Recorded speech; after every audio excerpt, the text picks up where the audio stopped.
The king of the jeweler. The jewel, yeah. And second question, Yeah.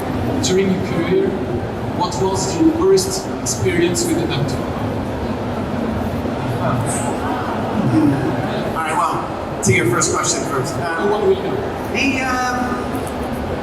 I don't know, I think that the most complicated scene in that walking film that we made in New Zealand was probably when my character was on the side of the mountain, kind of, having been completely overtaken and ceased to really be himself anymore. Just, getting that right emotionally, physically, there's a lot riding on that. It's such an important part of the end of that character's journey, for that to be palpable and for you as an audience to really feel what he's lost and what he's going through in that moment. So that, I just remember feeling a great deal of pressure, understandably, to make sure I got that right. And for both Sean Astin and I, because obviously that was really the two of us on that journey for the bulk of it, that was equally important for him as well. And I remember that day and kind of how we felt after the end of that day, feeling like I think we did it. But yeah, that was probably where I put the most amount of pressure on myself as an actor, just to get that, because it really is the end of his journey. Est-ce qu'il a eu une préparation pour ce rôle qui est quand même aux antipodes de ses autres rôles? Et est-ce qu'il connaissait l'œuvre de Frank Miller avant de tourner dans cette adaptation?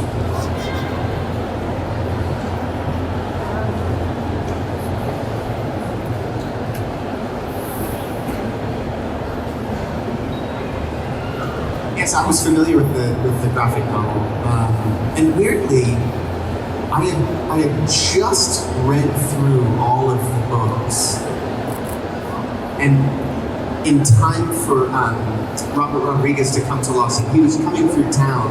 I'd worked with Robert Rodriguez on another film many years prior, where an alien invasion takes over a high school. I'm sure many of you have seen it, and he was just coming to town. So I had just happened to read them. I had no idea that he was planning on an adaptation.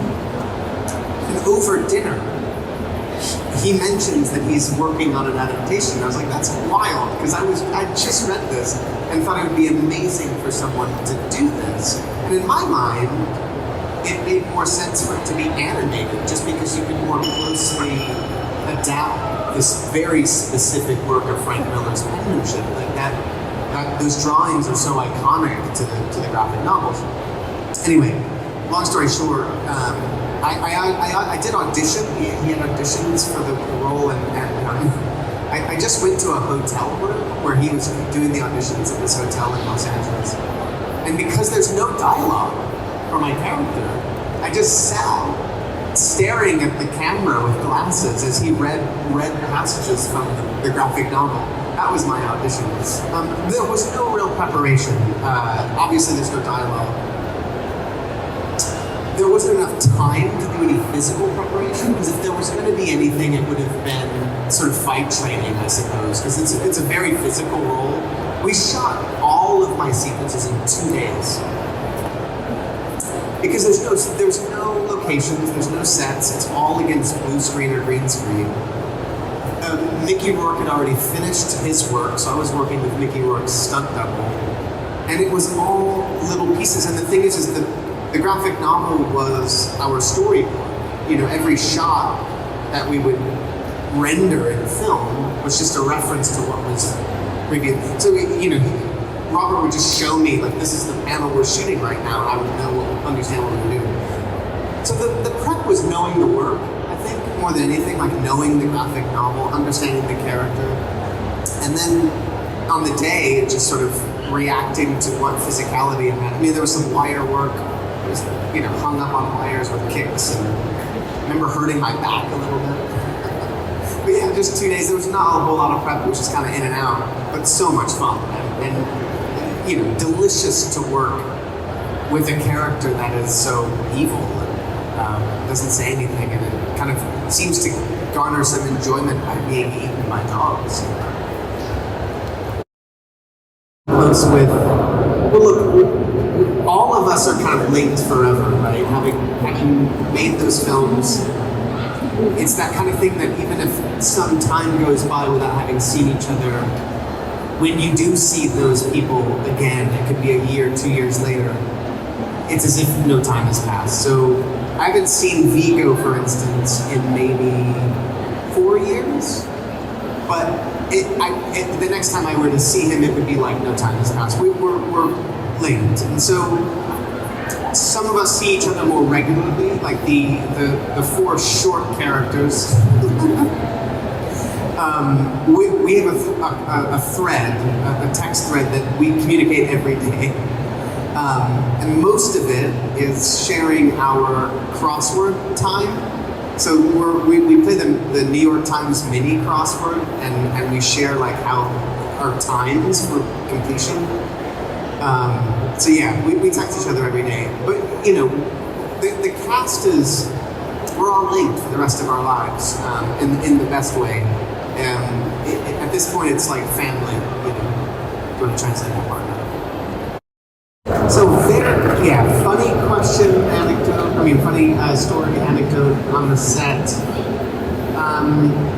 There's lots.